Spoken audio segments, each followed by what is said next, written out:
এই কথাই মানুষকে এই সংসারের সমস্ত প্রাণীর থেকে ভিন্ন করে তোলে, সংসারের সবচেয়ে উপরে নিয়ে যায়। এই কথার কারণেই আমরা একে অপরের সাথে ভাব আদান প্রদান করি। আমি আমার মনের ভাবনা অন্য কাউকে ব্যক্ত করতে পারি, অন্য কেউ তাদের ভাবনা আমাকে ব্যক্ত করতে পারে। এই কথাই আমাদের সবচেয়ে বড় ঢাল।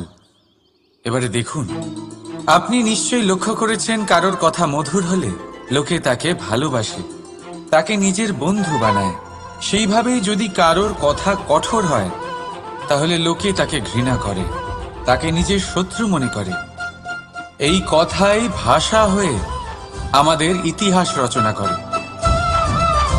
তবে আমরা কি সত্যি বাণীর বিষয়ে অতটাই ভাবি যতটা আমাদের ভাবা উচিত? ভেবে দেখুন, মানুষের কথা বলতে শিখতে কত সময়